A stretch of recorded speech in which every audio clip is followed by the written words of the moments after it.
Hello guys, good morning. कैसे हैं आप लोग? Hope you all are doing well and study very very hard.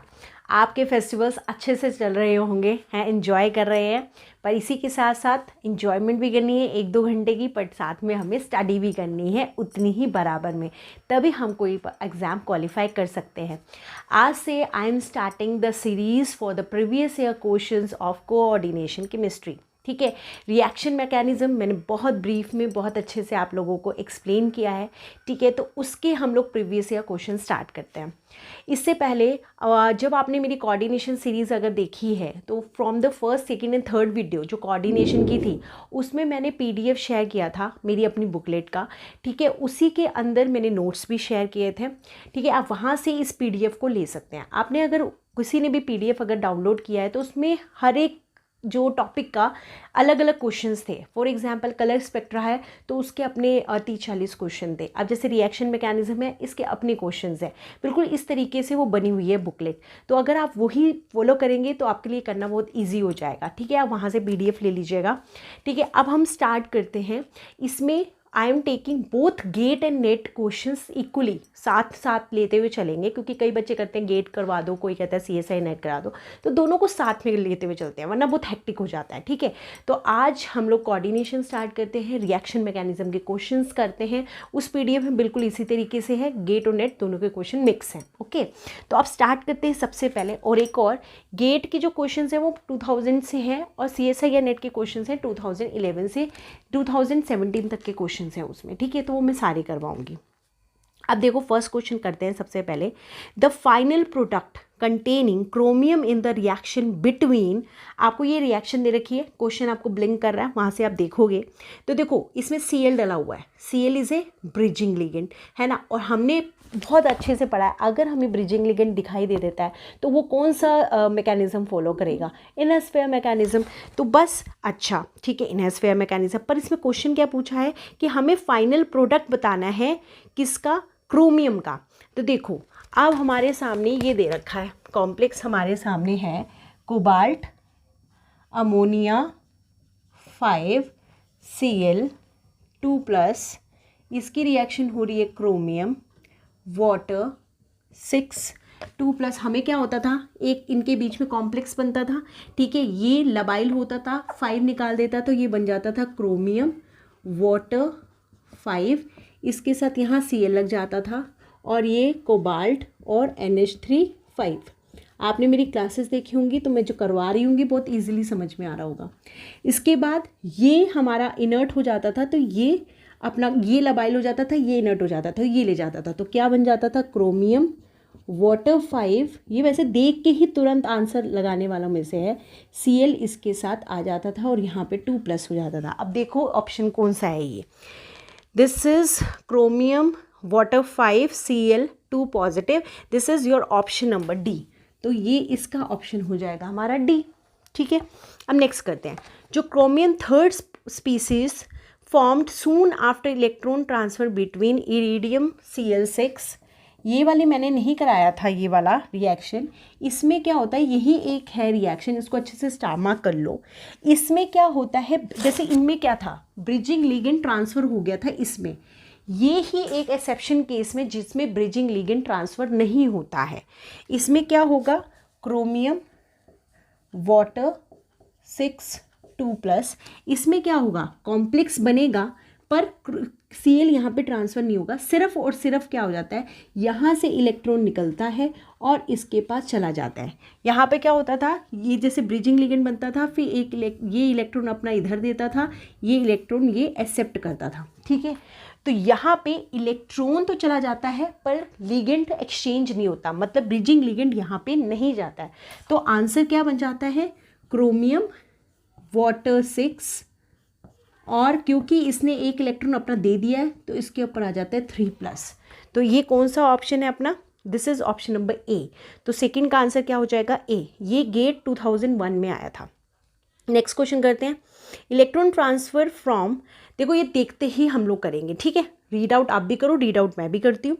Electron transfer from iron water 6 2 positive to water iron water 6 3 positive. देखो electron का transfer हुआ है, ligand का कोई भी ट्रांसफ़र नहीं हुआ, ब्रिजिंग लीगेंड भी इवन हमको नहीं दिखाई दे रहा है। तो ये कौन सा मैकेनिज्म होगा? Outer sphere electron transfer. मतलब ये इलेक्ट्रॉन ट्रांसफ़र की कौन सी रिएक्शन है? Via ah outer sphere electron transfer. The option will be D. Next करते हैं द स्क्वायर प्लेनर कॉम्प्लेक्स। ये हमारा, अब हमने नेक्स्ट क्वेश्चन करते हैं 5th one. Yes, COCl ammonia 5 3 positive. Okay, ये भी हम बिल्कुल देख के करेंगे। देखो Cl है, ब्रिजिंग लिगेंड है, ठीक है, और क्रोमियम बिल्कुल यही रिएक्शन है जो ये मेरे सामने लिखी हुई है, ठीक है, यही वाली रिएक्शन है, बिल्कुल सेम यही रिएक्शन है। आप ये बताओ ये वाला मैकेनिज्म कौन सा है? इनर स्फीयर मैकेनिज्म है। इनर स्फीयर है तो मतलब बी और सी दो में से हो सकता है। इसके बाद क्या होता है, इसमें ब्रिजिंग लिगेंड कौन सा बना हुआ है? Cl हमारा ब्रिजिंग लिगेंड है, अमोनिया थोड़ा ना ब्रिजिंग लिगेंड बना हुआ है। तो कौन सा ऑप्शन हो जाएगा ये हमारा? This will be option number C. It follows inner sphere mechanism with Cl negative acting as a bridging ligand. देखो सामने लिखा हुआ था, ठीक है, कुछ मैंने किया नहीं। अब नेक्स्ट करते हैं the most suitable route to prepare the, ये देखो अभी मैंने ट्रांस इफेक्ट आपको समझाया था, अच्छे से करवाया भी था, ठीक है। अब हम लोग आज सब कॉन्सेप्ट जितने हमने ट्रांस इफेक्ट पे लगाए थे ना, सारे इन क्वेश्चंस पे लगाएंगे। आपकी प्रैक्टिस भी हो जाएगी और आपके लिए अच्छा हो जाएगा। नेक्स्ट क्वेश्चन देखो, द मोस्ट सुटेबल, मैंने कहा था ना इस तरह के क्वेश्चंस आते हैं। The most suitable route to prepare the trans isomer, हमको ये दे रखे हैं, क्या दे रखा है? प्लैटिनम Cl2 अमोनिया PPH3, हमको ये दे रखा है। इसने बोला कि इसका ना मुझे बनाना है ट्रांस आइसोमर। हमें इस तरीके से डालना है कि मैं अमोनिया डालूं कि PPH3 पहले डालूं, क्या लूं कि हमें ट्रांस मिल जाए। अब इसमें ऐसे क्वेश्चंस हमें कैसे करना है?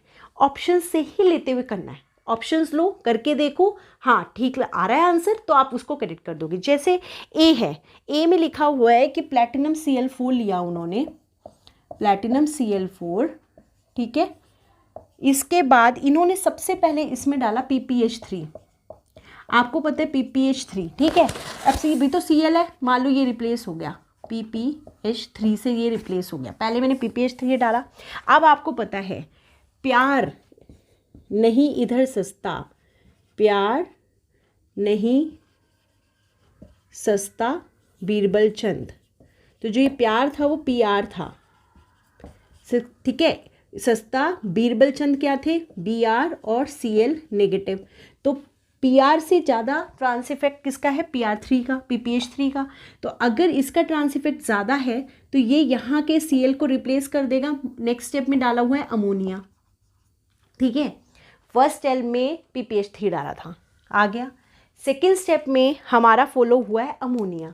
अब ये इधर करेगा कि ये इधर करेगा? जिसका ट्रांस इफेक्ट ज़्यादा होता है वही रिप्लेस होता है। ये इसका ट्रांस इफेक्ट ज़्यादा है, ये यहाँ पे अमोनिया लगा देगा। अब आप ये बताओ हमें कौन सा इसमें हमारे को आइसोमर मिला? Cl के अपोजिट Cl है, ट्रांस मिल गया। पहले ऑप्शन को ही देख के हमारा करेक्ट आंसर आ गया। तो इसी तरीके से क्वेश्चंस को करते हुए चलना है, ठीक है। आगे करते हैं the rate of exchange of cyanide ligands in the complexes. आपके 3 कॉम्प्लेक्सेस दे रखे हैं। सिंपल सी बात है, जैसे मैंने वाटर एक्सचेंज कराया था उसी तरीके से Cn नेगेटिव वाला है, इधर कर लेते हैं, ठीक है। आपको बस ये बताना है, जो देखो लबाइल होगा वो जल्दी रिप्लेस कर देगा, जो इनर्ट होगा वो लेट से करेगा। अब देखो कौन कौन से ऑप्शन है। अगर जैसे ऐसे मैं आपको करवाती हूँ, पोज करो वीडियो को, खुद करो फिर मेरे को देखो, ठीक है। जैसे एक में देखो स्क्वायर प्लेनर है, MnCN6 CrCN6, ऑब्वियस वो ऑक्टाहेड्रल कॉम्प्लेक्स है। मैंने सिंपल सा बताया था, ऑक्टाहेड्रल के कंपैरिजन में टेट्राहेड्रल स्क्वायर प्लेनर लबाइल होते हैं। तो भाई NiCN4 2 नेगेटिव, तो मैं बिना देखे मुझे पता है 1 तो सबसे पहले आना चाहिए, तो C और D में से ऑप्शन होगा। अब Mn और Cr में कैसे निकालें? बस ऑक्सीडेशन स्टेट निकाल लो। Mn का ऑक्सीडेशन स्टेट निकाले, MnCN6 3 नेगेटिव, ठीक है। X -6 = -3, X = +3, ठीक है। अब ये हो गया। Mn क्या होता है? D5S2, ये क्या हो गया? D4। मैंने क्या बोला था? D4 and D9 are always लबाइल, ये तो 100% लबाइल है, ठीक है, ये मेरा है सेकेंड वाला। अब थर्ड में निकालें। थर्ड हमारा क्या है, क्रोमियम। क्रोमियम CN6 वही है, तो क्रोमियम क्या निकलेगा, +3, इसकी ऑक्सीडेशन स्टेट निकाल लोगे। ठीक है, क्रोमियम क्या होता है, D5S1। ठीक है, इलेक्ट्रॉनिक कन्फिग्रेशन, +3 में क्या हो जाएगा, ये D3 हो जाएगा। और D3 और ऑलवेज इनर्ट, तो अगर इनर्ट है तो वो तो मतलब साइनाइड को होने नहीं देगा ना, रिप्लेस नहीं होने देगा, या उसको बहुत टाइम लगेगा, तो ये तो सबसे आखिरी में चला जाएगा, सबसे लास्ट में। तो D9 और ऑलवेज लबाइल जो स्क्वायर प्लेनर है, तो कौन सा ऑप्शन हो जाएगा, 1 देन 2 एंड देन 3। तो कौन सा ऑप्शन है ये हमारा, this is option number D. ठीक है, ये होगा गेट 2005 का क्वेश्चन था ये।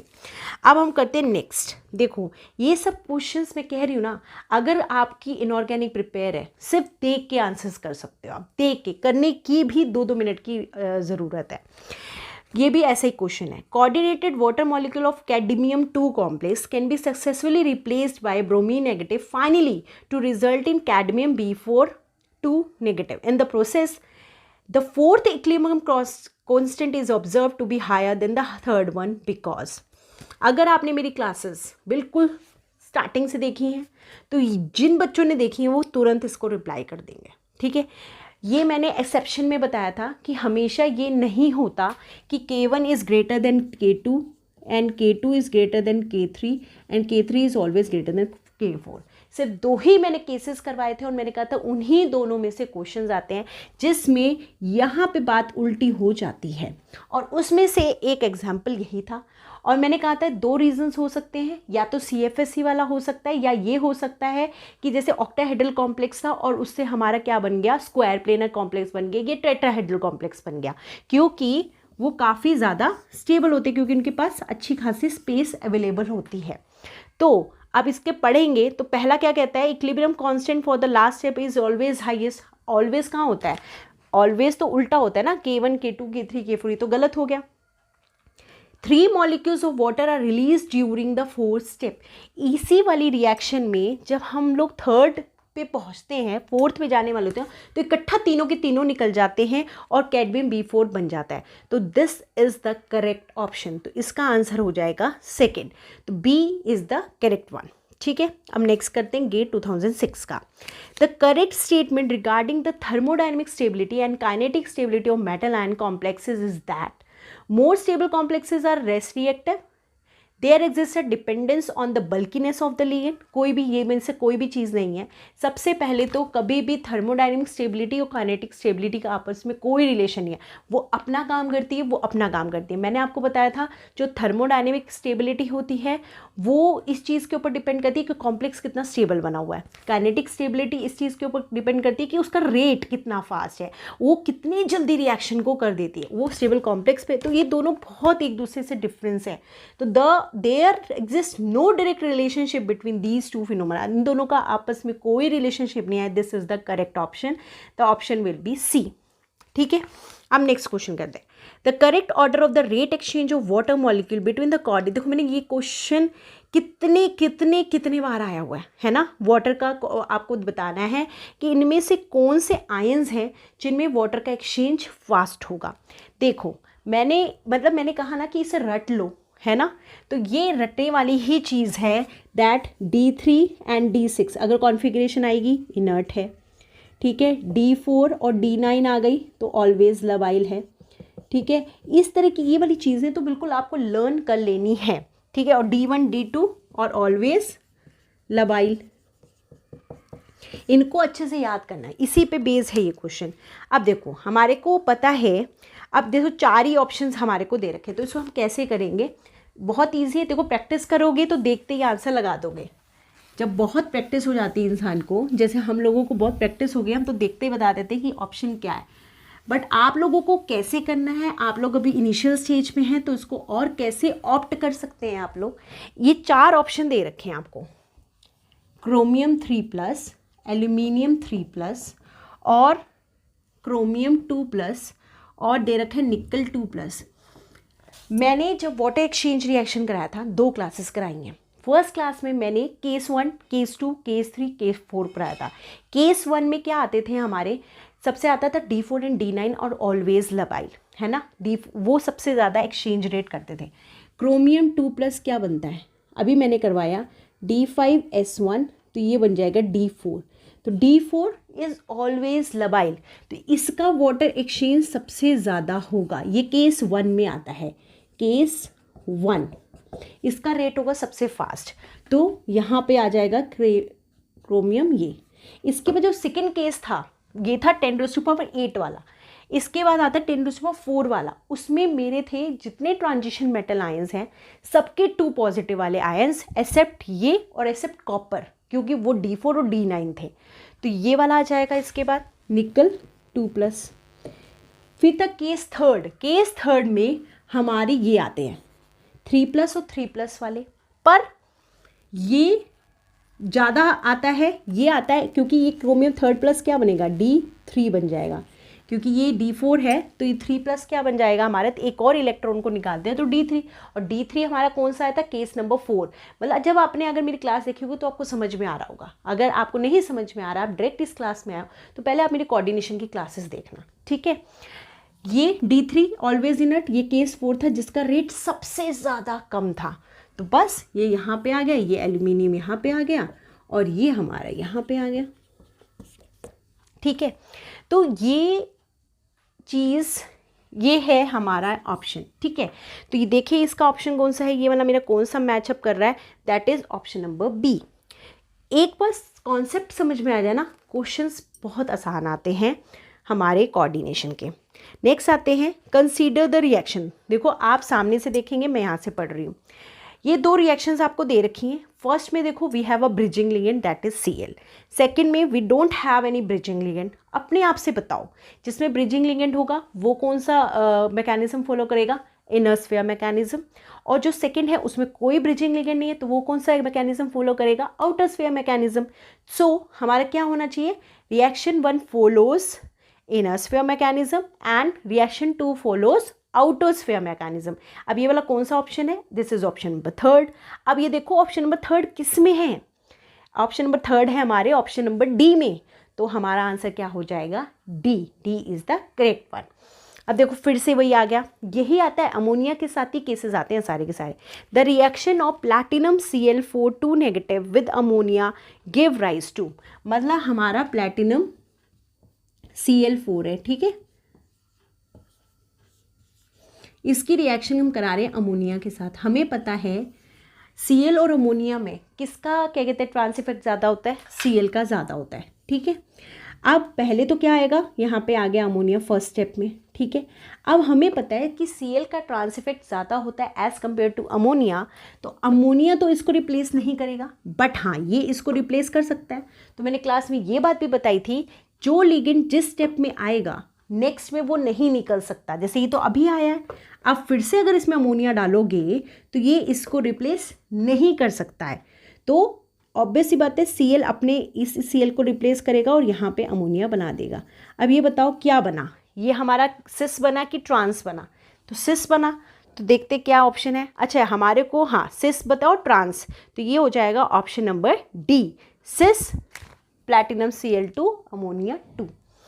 इसीलिए मैंने कहा है कि कॉन्सेप्ट एक बार अच्छे से समझ लो, क्वेश्चंस 1-1 मिनट में होते हैं कोऑर्डिनेशन के। अब नेक्स्ट देखो, designate the following complex X, Y and Z as inert and labile. आपके सामने कॉम्प्लेक्स दे रखे हैं, बिल्कुल पिछला क्वेश्चन अभी जो मैंने किया है बिल्कुल उसी पे है। आपको ये बताना है कौन सा इनर्ट है और कौन सा लबाइल है, ठीक है। अब ये मेरी बात देखो, एल्यूमिनियम है, ठीक है, एल्यूमिनियम ऑक्जेलेट है, इसमें इस पर क्या आ जाएगा, देखो एक्स क्या हम निकालते हैं, लिख लेते हैं एक बार, एल्यूमिनियम C2O4 3 नेगेटिव, ठीक है। अब ये हो गया x, हमारे को पता है ऑक्जेलेट पे -2 आता है, -6 is equal to -3, x is equal to +3, मतलब एल्यूमिनियम इज इन +3, ठीक है। अभी जस्ट ये देखो, ये सामने ही लिखा हुआ है ये वाला क्वेश्चन। इसके बाद वेनेडियम है, वेनेडियम क्योंकि वाटर है तो वेनेडियम 2 पॉजिटिव है, ठीक है। इसके बाद आता है हमारा नेक्स्ट क्रोमियम, ये भी -6 -3, तो क्रोमियम भी हो गया हमारा +3 में। अब देखो क्रोमियम +3, ये हो गया D3, तो D3 इज ऑलवेज इनर्ट, ये तो सबसे पीछे जाएगा, ये तो इनर्ट होना है। आपको ये बताना है इन तीनों में से कौन लबाइल है, कौन सा इनर्ट है। अब ये आ गया वेनेडियम 2 पॉजिटिव। फिर भी अगर वेनेडियम 2 पॉजिटिव की इलेक्ट्रॉनिक कन्फिग्रेशन लिखें तो ये होता है 23 D3S2, तो ये भी D3 है, ये भी हमारा इनर्ट हो गया। अब D3 वाले तो हमेशा ही इनर्ट होते हैं, तो D3 तो मतलब हमारा Y एंड Z और इनर्ट ही इनर्ट है। बट अगर मैं इनके साथ कंपैरिजन करूं इसकी, क्योंकि एल्यूमिनियम 3+ है, इसका रेट फिर भी कुछ तो उससे ज़्यादा होता है, तो ये कुछ तो लबाइल होगा। तो X is labile and Y Z are inert. The option will be D, the option will be D. So guys अब हम नेक्स्ट क्वेश्चन कहते हैं। देखो ये वाला क्वेश्चन आप खुद रीड आउट करोगे, आप कहोगे मैम ये कितने बार आया हुआ है, इसकी प्रैक्टिस कर लो, ये बहुत इंपॉर्टेंट क्वेश्चन है, ऐसे ही आता है। Liability of the ions chromium 2+, manganese 2+ and vanadium 2+, कितने बार आएगा ये क्वेश्चन। देखो क्रोमियम 2+, Mn 2+, आपको इनको अरेंज करना है, ठीक है। वेनेडियम 2+, अभी हमने देखा this is D4 and D9 are always labile, हमें लेबिलिटी का ऑर्डर करना है, तो ये तो भाई सबसे पहले नंबर पे आएंगे, ठीक है। अब एक ही ऑप्शन है, that is option number A. आप ध्यान से देखिए, जिसमें इसको आगे किया हुआ है तो आप सीधा इसको करेक्ट कर सकते हो, बट मैं फिर भी बताती हूँ कि इन दोनों में इसको क्यों हाईएस्ट दिया हुआ है। देखो हम अगर देखेंगे तो ये बनता है हमारा D3 और ये होता है D5S2 और 2 निकाल दिया, हमारे बन गया D5, ठीक है। अब इन दोनों में से हम कैसे देखें कि ये लबाइल है कि इनर्ट, क्योंकि दोनों 2+ है। D3 इज ऑलवेज इनर्ट, तो D3 वाला सबसे पीछे आ जाएगा वेनेडियम 2+, और यहाँ पे आ जाएगा Mn 2+। बस ये हमारा हो जाएगा आंसर। तो वो जो रिएक्शन मैंने जो रेट्स आपको लिखवाए थे ना, वो 1-2 बार पढ़ लो अच्छे से, तो बस आपके दिमाग में सब बैठ जाएगा, ठीक है। आप ये क्वेश्चंस 1-1 सेकेंड्स में करोगे, ठीक। अब हम लोग स्टार्ट करते हैं नेट के क्वेश्चंस करना। नेट जून 2011 में क्वेश्चन आया था। Cis and trans complexes of the type platinum A2X2 are distinguished by, हमने सिस और ट्रांस कैसे डिस्टिंग्विश करते हैं इस तरह के स्क्वायर प्लेनर कॉम्प्लेक्स में, कार्कोव्स टेस्ट, तो सीधा ऑप्शन नंबर सी। नेक्स्ट देखो बहुत इंपॉर्टेंट, ये मैंने करवाया था ना आपको। कंसीडर 2 रिडॉक्स पेयर्स, ये आपके सामने है, 2 रिडॉक्स पेयर्स हैं, ठीक है। आपको ये बताना है कि इलेक्ट्रॉन का ट्रांसफ़र एक्सेलरेशन कराया था ना मैंने, पहले आउटर स्फीयर कराया था, फिर इनर स्फीयर कराया था, फिर एक्सेलरेशन कराया था, ये उसी का क्वेश्चन है। आपके सामने ये 2 कॉम्प्लेक्स दिया हुआ है, क्रोमियम 2 और ये दिया है रुथेनियम 3, ठीक है, और दूसरा है आपका क्रोमियम 2 और कोबाल्ट 3, मतलब इनके बीच में आपस में रिएक्शंस हुई हुई हैं। आपको ये बताना है कि इसका रेट काफ़ी कम है as compare to this acceleration, मतलब ये बहुत धीरे से कन्वर्ट होगा from outer sphere to inner sphere. मैंने आपको सारे रेट्स लिखवाए थे, sigma to sigma star, sigma to pi star to sigma star, then pi star to pi star. अब ये देखते हैं कि इनमें कैसे होगा, बस आप इनकी इलेक्ट्रॉनिक कन्फिग्रेशन लिख लोगे बस हो जाएगा। क्रोमियम 2 क्या होता है हमारा D4, ठीक है, यहाँ पे है, आप बनाएंगे 1 2 3 एंड 4, ठीक है। इसके यहाँ पे सिग्मा स्टार के अंदर है इलेक्ट्रॉन, ठीक है। रुथेनियम ये लो स्पिन बनाएगा, फेरुअस Fe, फेरी F के आयरन के नीचे की सीरीज़ है, तो आयरन की जो कन्फिग्रेशन होगी वो ही रुथेनियम की होगी, तो ये होता है 26 D6X2, 3 निकल के D5, पर ये क्या बनेंगे, लो स्पिन बनेंगे 1 2 3 4 5। तो यहाँ पे इलेक्ट्रॉन, ये हम इसको बोल देते हैं पाई स्टार, है ना, इसको हम बोलते हैं पाई, इसको बोलते हैं सिग्मा। तो इलेक्ट्रॉन का ट्रांसफ़र कहाँ से कहाँ होगा, from sigma to pi, from sigma to pi. ये है हमारा होमो और ये है हमारा लूमो, ठीक है। तो होमो मेरा हो गया सिग्मा और लूमो हो गया मेरा पाई। अब इसमें देखते हैं, क्रोमियम 2 बिल्कुल यही है, D4, ये ऐसे हो गया 1 2 3 एंड दिस 1 2 3। अब कोबाल्ट क्या है, D7S2, D6, अब D6 है 1 2 3 4 5 6, ये तो पूरी तरह से फिल है, मतलब यहाँ पे इलेक्ट्रॉन का ट्रांसफ़र कहाँ से कहाँ होगा, फ्रॉम सिग्मा टू सिग्मा, मतलब sigma star to sigma star. HOMO is also our sigma and LUMO is also our sigma. और मैंने बताया था एक्सेलरेशन सबसे ज़्यादा होगा अगर ट्रांसफ़र होगा from sigma star to sigma star, but यहाँ पे ट्रांसफ़र हो रहा है फ्रॉम सिग्मा टू पाई। तो बस यही आंसर है। The rate of acceleration is going from outer sphere to inner sphere mechanism is low for one के लिए बहुत कम है as compare to second. The correct explanation, ऐसा क्यों है? Because the HOMO is sigma and the transfer of electron is from sigma to pi star. मतलब ये हमारा सिग्मा स्टार, ये मेरा पाई स्टार। तो क्या आंसर होना चाहिए? HOMO and LUMO are sigma star से sigma star, no. Second option देखो, HOMO LUMO are sigma star and pi star. तो ये B is the correct option. Acceleration की अगर वीडियो आपने देखी होगी तो आपको बातें समझ में आ रही होंगी, नहीं देखी होगी तो अब समझ नहीं आएगी। आपको ऐसे लिखना है कॉन्फ़िगरेशंस, इसके बाद देखना है कि इलेक्ट्रॉन कहाँ से कहाँ ट्रांसफ़र हो रहा है। उसमें मैंने तीनों के रेट लिखाए थे। अगर सिग्मा स्टार तो सिग्मा स्टार होगा सबसे ज़्यादा होगा, सिग्मा टू पाई होगा कम होगा, पाई टू सिग्मा होगा और कम होगा, और पाई टू पाई होगा तो एक्सेलरेशन बिल्कुल ज़ीरो होगा। ठीक है, तो यही पूछा है कि क्यों लो है, क्योंकि the transfer is from sigma star to pi star. The option will be B. अब हम करते हैं नेक्स्ट। कंसीडर द फॉलोइंग, ये गेट 2012 का क्वेश्चन है। ठीक है, consider the following pairs of the complexes. आपको ये सामने पेयर्स दे रखे हैं, ये भी मैंने आपको करवाया है अच्छे से क्लास में। आपको ये सब बताया, आपको ये बताना है कि इलेक्ट्रॉन ट्रांसफ़र का जो रेट है इन सब पेयर्स में से किस में सबसे ज़्यादा होगा। देखो ये जो आपके पास ऑप्शंस हैं आउटर स्फीयर के, इनर स्फीयर के।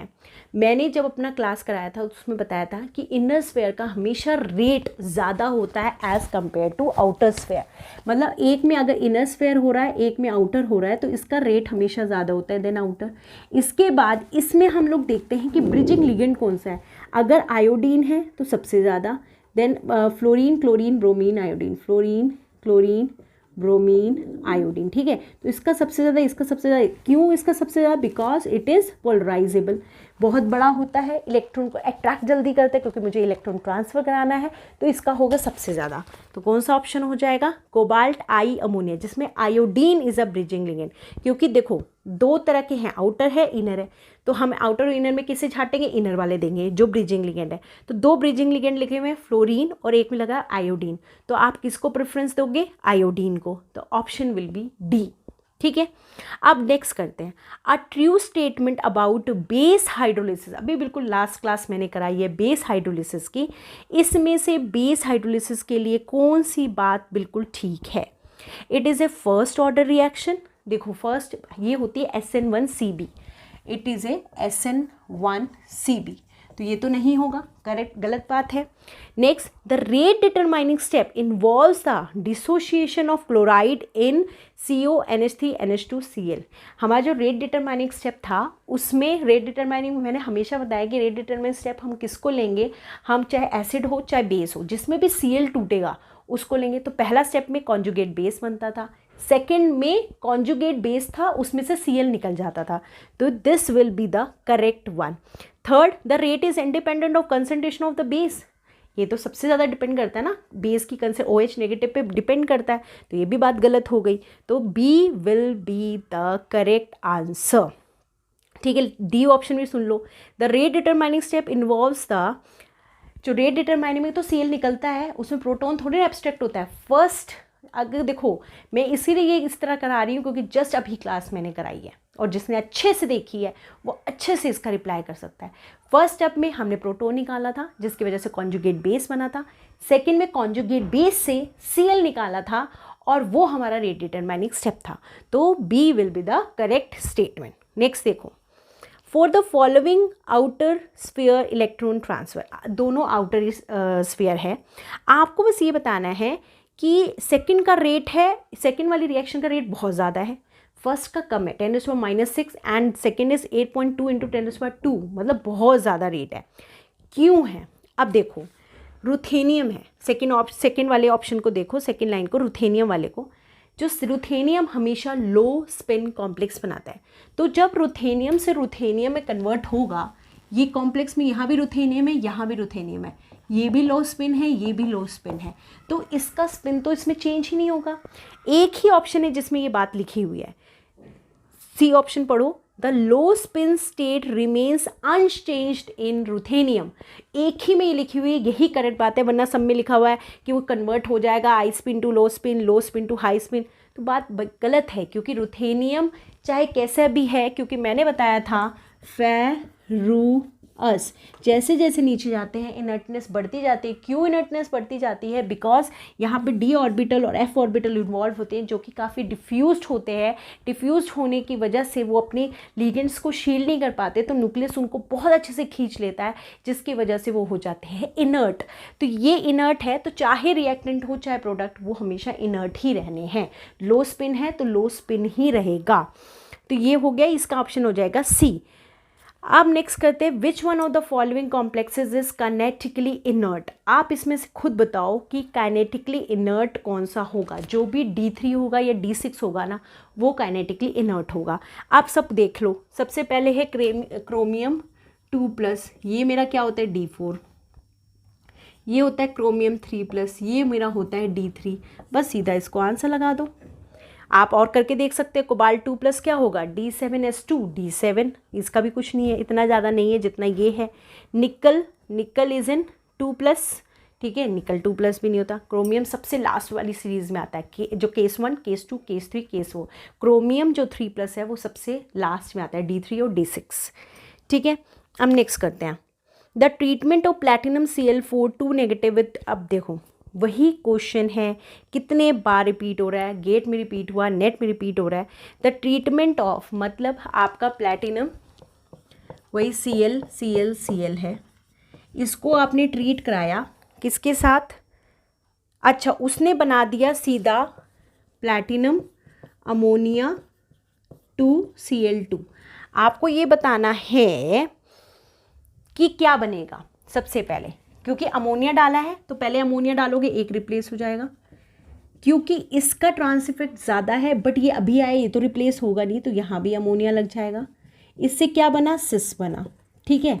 तो सबसे पहला ऑप्शन तो सिस और ट्रांस को एलिमिनेट करो, तो सी और डी में से कोई ना कोई आंसर है सिस।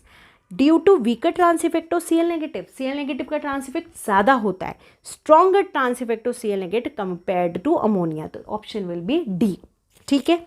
नेक्स्ट देखो, ये सब बिल्कुल मैं कह रही हूँ ना, सिर्फ रीड आउट करके कोऑर्डिनेशन के क्वेश्चंस होते हैं। नेक्स्ट देखो, the substitution reaction of COCN5Cl3- with OH to give COCN5OH3- in comparison to CO ammonia Cl2+ to give cobalt Cl5OH2+, ठीक है, इज।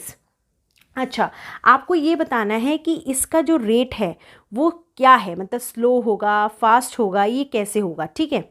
चलो ये इसको हम करके देखते हैं क्या है। अच्छा देखो, ये क्वेश्चन क्या है, ये है हमारा बेस हाइड्रोलिसिस का, OH- डाला हुआ है तो बेस हाइड्रोलिसिस का है। मैंने पहले ही बताया था कि एक होता है एसिड हाइड्रोलिसिस, एक होता है बेस हाइड्रोलिसिस। एसिड और बेस में कंपैरिजन करते हो तो base hydrolysis is more as compare to acid hydrolysis.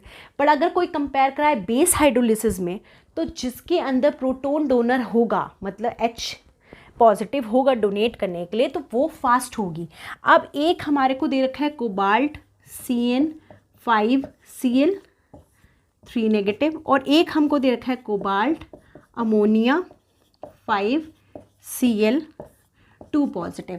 इसमें we have a proton to abstract out कि OH- आएगा और ये निकाल देगा और NH2- बन जाएगा, और एन अमोनिया वी गेट 4, यहाँ पे Cl, we get this type of complex. यहाँ पे प्रोटोन डोनर है ही नहीं, तो इसका रेट तो बहुत ज़्यादा स्लो होगा।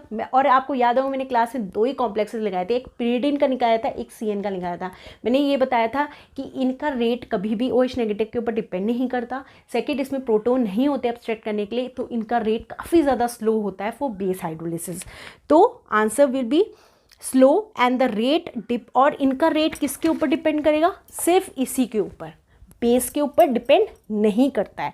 तो जो फर्स्ट ऑप्शन है वही हमारा सही है, स्लो, क्योंकि इनका जो है रेट स्लो होगा, क्योंकि इनमें प्रोटोन नहीं है एब्स्ट्रैक्ट आउट करने के लिए, and will depend on only COCN5Cl3-। ये OH नेगेटिव के ऊपर डिपेंड नहीं करेगा। Then the option A will be correct answer. ठीक है, सो क्लास अब हम लोग जो क्वेश्चंस हैं वो अब अपनी कंटिन्यू करेंगे नेक्स्ट क्लास में। होप गाइज आपको आज की वीडियो समझ में आई होगी। नेक्स्ट वाले में हम इस रेट मैकेनिज्म को पूरी तरीके से ख़त्म कर देंगे। Okay, this is for this class. Thank you so much.